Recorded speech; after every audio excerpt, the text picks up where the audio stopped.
नमस्कार दोस्तों, आज हम आपको एक ऐसी पावर ऑफ साइलेंस कहानी सुनाने वाले हैं जिनमें आप जानेंगे कि मनुष्य को कम बोलने की आदत क्यों डालनी चाहिए। हरीश की एक पत्नी थी जो बहुत बोलती थी और वह उसके ज्यादा बोलने से बहुत परेशान था। हरीश को पता चला कि जंगल में एक महात्मा आए हुए हैं। वह अपनी पत्नी को उनके पास लेकर जाता है और कहता है कि मुनिवर, कृपा करके आप इसे समझाइए। यह बहुत बोलती है, मेरे माना करने के बाद भी इसका दिन भर इसका मुंह चलता ही रहता है।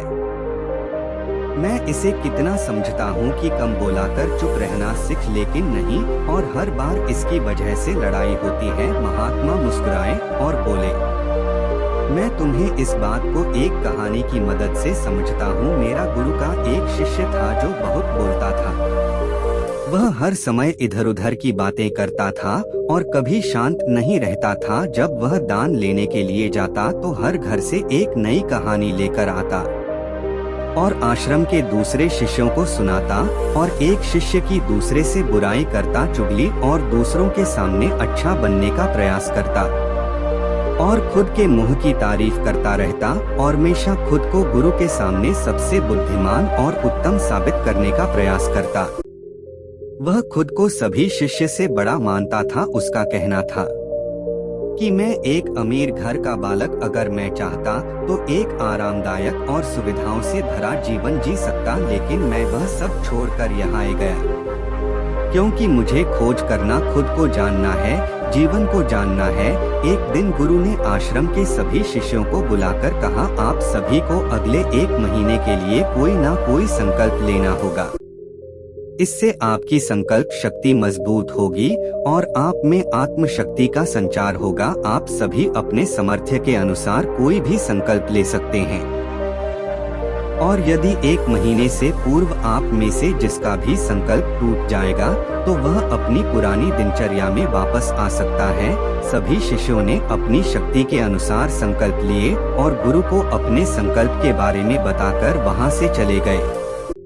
लेकिन वह शिष्य जो खुद सबसे अलग दिखाना चाहता था, वह सीधे गुरु की कुटिया में पहुंच गया और बोला, मैं कोई छोटा मोटा संकल्प नहीं लेना चाहता, बल्कि खुद की ही जैसे एक और महान संकल्प लेना चाहता हूँ। कृपया आप ही बताएं मुझे क्या संकल्प लेना चाहिए। उसकी यह बात सुनकर गुरु मुस्कुराए बोले, क्या तुम मेरे द्वारा दिए संकल्प को पूरा कर पाओगे? क्या तुम्हारे लिए उसे पूरा करना संभव होगा? शायद नहीं, वह तुम्हारे लिए संभव नहीं, तुम उसे पूरा नहीं कर पाओगे। इसीलिए तुम खुद ही कोई संकल्प ढूंढो। शिष्य ने कहा, आप जो भी संकल्प मुझे देंगे मैं जरूर उसे पूरा करूंगा। गुरु ने कहा, ठीक है, तो तुम अगले 1 महीने तक चुप रहो, मुंह से एक भी शब्द भी नहीं निकलोगे, यही है तुम्हारा संकल्प। शिष्य ने कहा, गुरुदेव, यह भी कोई संकल्प है? यह तो बहुत ही आसान है। आप कोई संकल्प दीजिए जो मेरी योग्यता के बराबर हो। गुरु ने कहा, पहले तो तुम इस संकल्प को तो पूरा करके दिखाओ। शिष्य ने गुरु की बात मान ली और वह उसी समय चुप हो गया और पलटकर कुटिया से बाहर चला गया। उसे चुप रहना बहुत आसान लग रहा था। उसने एक दिन तो जैसे तैसे चुप रहकर काट लिया, लेकिन दूसरे दिन से उसके मन में ना बोलने का बोझ बढ़ाने लगा, और तीसरे दिन उसे भारीपन महसूस होने लगा, और चौथे दिन उसके अंदर एक अजीब सी बेचैनी होने लगी, क्योंकि आसपास आश्रम के सभी शिष्य एक दूसरे से बातें कर रहे थे। वह भी अपना पक्ष उनके सामने रखना चाहता था, हूँ कि बोलती बंद कर देना चाहता था, लेकिन उसका संकल्प उसके आगे आ रहा था, इसीलिए वह पूरे दिन सिर्फ और आंखें बनाता। इसी तरीके से कुछ दिन और बीते और वह शिष्य बीमार पड़ गया। उसका सर फटा जा रहा, उसका खाने पीने तक मन नहीं करता था, वह सिर्फ बोलना चाहता था। वह गुरु के पास गया और उनके सामने बैठकर लिखकर उन्हें बताया, गुरुदेव, मैं बोलना चाहता हूँ, बिना बोले मुझे सांस नहीं आ रही है, मेरा दम घुटता जा रहा है, मैं अंदर ही अंदर पागल हुआ जा रहा हूँ, मैं क्या करूँ? संकल्प तोड़ दूं क्या? यह पढ़कर गुरु मुस्कुराए और बोले, मैं संकल्प के लिए नहीं होते, लेकिन जो अपने संकल्प को पूरा कर लेता है वह अपनी आंतरिक शक्ति को बढ़ता है, और जो अपनी आंतरिक शक्ति को बढ़ा लेता है वह समाज और जागृति की राह पर आगे बढ़ जाता है। संकल्प का लेना भी तुम्हारे हाथ में था और इसे तोड़ना भी तुम्हारे हाथ में है। तुम्हारे बहुत से भाई अपने संकल्प को तोड़कर अपनी पुरानी दिनचर्या पर वापस आ चुके हैं। अगर तुमसे नहीं हो पा रहा तो तुम भी संकल्प तोड़कर अपनी पुरानी दिनचर्या पर वापस जा सकते हो। लेकिन याद रहे, अगर आज तुम इस छोटे से संकल्प को नहीं संभाल पा रहे तो तुम अपनी बाकी की पूरी जिंदगी को कैसे संभाल सकोगे? बाकी फैसला पूरी तरह से तुम्हारे हाथों में है। गुरु की यह बात उसे शिष्य के दिल में चोट कर गए। वो बिना कुछ बोले वहां से वापस चला गया और खुद को अपनी कुटिया में बंदकर वह केवल अपने जरूरी कामों के लिए ही कुटिया से बाहर निकलता। बाकी सारे समय कुटिया के अंदर ही बैठा रहा। 15 दिन बीत चुके थे और आश्रम के लगभग सभी शिष्यों का संकल्प अब तक टूट चुका था, लेकिन उसका संकल्प अभी भी जारी था। संकल्प लेने के बाद से अब तक उसने एक शब्द भी नहीं बोला। सारा आश्रम हैरान था कि इतना बोलने वाला इंसान चुप कैसे हो। 15 दिन बीतने के बाद वह दोबारा अपने ने गुरु के पास गया और लिखकर बताया है, गुरुदेव मैं बाहर से तो चुप हूँ लेकिन मेरे भीतर बहुत सी आवाज हैं, बहुत सी चीख पुकार और शिकायतें हैं। अंदर ही अंदर बात करता रहता हूँ। मेरा मन तरह तरह के प्रश्न पूछता है। मैं बाहर से जितना मोर भीतर से उतने ही शोर शराबे से भरा। क्या इस तरह संकल्प अभी भी है? गुरु ने कहा, हाँ तुम्हारा संकल्प अभी भी जारी है, लेकिन जब तक लोगों की यह आवाज तुम्हारे कानों में पड़ती रही तुम्हारा मन बोलना रहेगा, क्योंकि इसे तो आदत है। तुम भले ही बाहर से चुप रहो लेकिन तुम अंदर ही अंदर बोलते रहोगे। तुम्हें इन बातों से, इन आवाजों से दूर जाना चाहिए।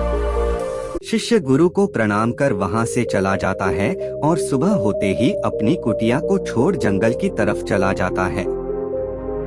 कई दिन बीत जाते हैं, संकल्प का समय भी पूरा हो जाता है, लेकिन शिष्य लौटकर नहीं आया। आश्रम में सभी को डर था कि कहीं जंगली जानवर ने उसे खाना लिया हो। इस बीच ढूंढने की बहुत कोशिश की गई, लेकिन वह कहीं नहीं मिला। गुरु भाइयों ने मान लिया था कि जंगली जानवरों ने उसे अपना शिकार बना लिया है, लेकिन गुरु को ऐसा नहीं। एक दिन आश्रम का एक अन्य शिष्य गुरु के पास आया और बोला, गुरुदेव हमारे उसे अधिक बोलने वाले भाई के साथ क्या हुआ होगा? क्या जानवर उसे मार दिया होगा? गुरु ने कहा, हो सकता है कि जानवरों ने उसे अपना शिकार बना लिया हो, लेकिन उसके न लौटने की एक दूसरी वजह भी हो। शायद उसे वह मिल गया है जिसके लिए वह गया था। फिर शिष्य ने पूछा, गुरु इतना हानिकारक होता है? गुरु ने बोला, कहा इंसान के जीवन के बहुत सारे दुखों में से एक दुख हमारे बोलने के कारण नहीं रह सकता। हमेशा कुछ ना कुछ बोलना ही रहता है। कोई भी चुप नहीं रहना, हम बस सामने वाले को सुना देना चाहते हैं। जो भी हमारे मन में है सब निकाल कर उसके मन में बैठा देना चाहते हैं, उसे समझा देना चाहते हैं कि देख तू गलत है और मैं सही। इस तरीके से सुनने और सुनने का यह कम जिंदगी भर चला रहता है, लेकिन ना समझ में हम अपना समय, अपना जीवन, अपनी समझ और सबसे महत्वपूर्ण और कीमती पल जो जिया जा सकते हैं, जिनको अनुभव किया जा सकता है, जिनमें आनंद को प्राप्त किया जा सकता है, यह सब खो देते हैं। लेकिन इसके बदले हमें मिलता क्या है? कुछ सब व्यर्थ और बर्बाद हो जाता है। शिष्य ने पूछा, तो फिर इसका समाधान क्या है? गुरु ने कहा, पूरी जागरूकता के साथ अपने विचारों को देखना यही एकमात्र तरीका है। सारी मानसिक समस्याओं का वर्तमान में रहकर चिंतन करना, पूरी जागरूकता के साथ अपना काम करना जिंदगी में चमत्कारिक बदलाव ला देता है। उसके बाद वह शिष्य गुरु से अपने प्रश्नों का उत्तर पाकर उनको प्रणाम करके वहां से चला गया। 3 महीने का समय बीत चुका था, लेकिन उसकी कोई खबर नहीं। अब तक तो सभी गुरु भाइयों ने भी उसके वापस लौटने की उम्मीद छोड़ी, लेकिन एक दिन वह आश्रम लौट आता है लेकिन अब यहाँ से गया था वह कुछ और ही बनकर वापस आया था। उसके अंदर एक गजब का बदलाव महसूस किया जा सकता था। उसके चेहरे पर एक गजब का ठहराव और आंखों में बनी शांति थी। आश्रम में आते ही सभी गुरु भाइयों ने उसे चारों तरफ से घेर लिया और बातें करने लग गए। वह भी अपने गुरु भाइयों से बातें करने लगा। उससे बात करने वाले सभी ने यह अनुभव किया कि अब वह पहले जैसा उतावला और बातूनी नहीं रह गया था। उसके मुंह से एक एक शब्द बहुत ही सुलझे हुए और मधुरता के साथ निकल रहे थे। थोड़ी देर तक गुरु भाइयों से बात करने के बाद वह सीधा गुरु की तरफ चला गया। उसने गुरु के चरण छुए और कहा, गुरुदेव, क्या मैं अब भी मौन हूँ? क्या अब भी मेरा संकल्प जारी है? गुरु ने कुछ देर तक शिष्य की आंखों में बड़े ध्यान से देखा और कहा, हाँ, तुम अब भी मौन हो। तुम्हारे मुंह से एक भी शब्द निकाल नहीं रहा और तुम्हारा संकल्प अभी भी जारी है। शिष्य ने कहा, गुरुदेव, जब मैं आश्रम से गया तो मैं मुंह से तो चुप था, लेकिन मेरे अंदर बहुत सी आवाजें थी। मन में बहुत से प्रश्न थे और वह बंद नहीं हो रहे थे।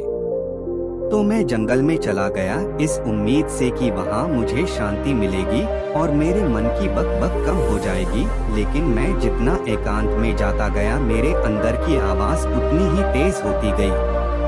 मेरे भीतर की पुरानी से पुरानी आवाज मुझे सुनाई देने लगी। तब जाकर मैंने महसूस किया कि मैं कितना गलत कर रहा था।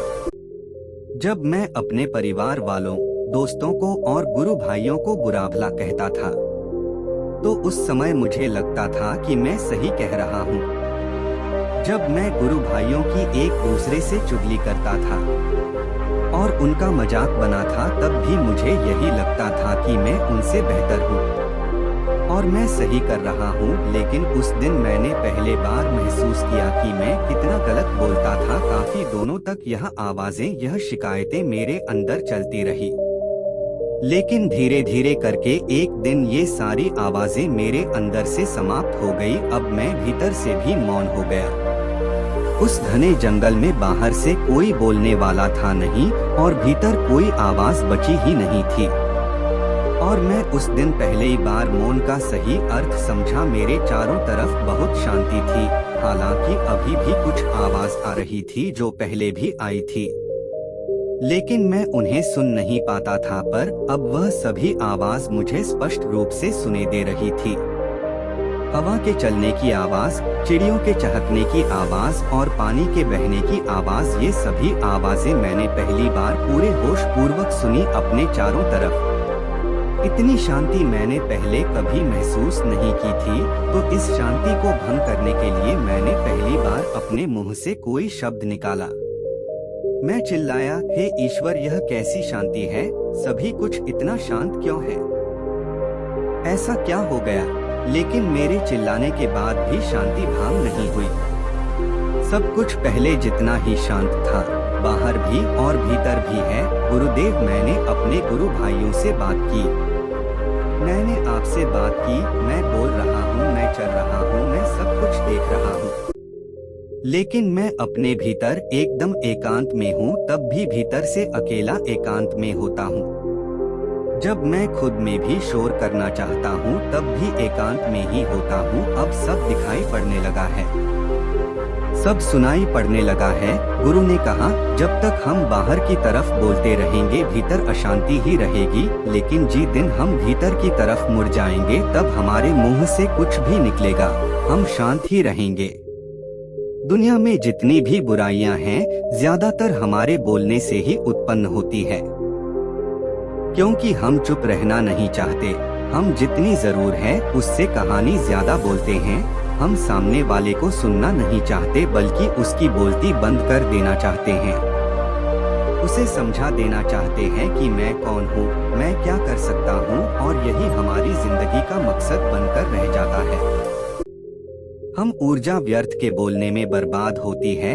ऐसे ही समाज में लोगों का जीवन दुखों से भर जाता है, जो हमेशा एक दूसरे को सुनाने में लगे रहते हैं, कभी एक दूसरे को सुनना नहीं चाहते, समझना नहीं चाहते।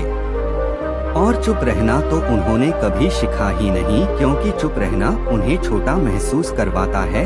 दुनिया की सभी लड़ाई का कारण हमारा बोलना ही है। इसलिए हम सिर्फ उतना ही बोलना चाहिए जितना जरूरी हो, क्योंकि व्यर्थ का बोलना ऊर्जा को नष्ट करना है। और यह बोलना ही हमें कभी अपने भीतर की ओर लौटने नहीं देता, क्योंकि यह हमें बाहर की ओर खींच कर रखता है। और बाहर है ही क्या इस संसार के अलावा। लेकिन अगर अपने भीतर के संसार की ओर मुड़ना है तो इस मुंह को बंद ही रखना चाहिए। इसीलिए जितने भी बुद्ध हुए, आत्मज्ञानी हुए, वह सभी एकांत की और भागे ताकि उन्हें ज्यादा ना बोलना पड़े, ज्यादा सुनना पड़े। वह एकांत में रहे और शांत रहे, इसीलिए आसानी से भीतर की यात्रा कर पाए। लेकिन अगर कोई चाहे तो इस संसार में रहकर भी एकांत में रह सकता है, शांत रह सकता है। लेकिन इसके लिए उन्हें अपनी ऊर्जा बचानी होगी, जिसे वह अब तक अपने व्यर्थ के शब्दों में बर्बाद कर रहे थे। दोस्तों, इस कहानी की सीख यही है कि व्यर्थ का बोलना ऊर्जा को नष्ट करना है। ज्यादा और व्यर्थ बोलना ही हमें अपने भीतर की ओर लौट नहीं देता, क्योंकि यह हमें बाहर की ओर झुकाए रखना है। और जिन्हें भीतर की यात्रा करनी है उन्हें अपने मुंह को बंद ही रखना चाहिए। मुझे उम्मीद है कि आपको यह Buddhist story on power of silence कहानी पसंद आई होगी और काफी कुछ सीखने को मिला होगा कहानी के बारे में।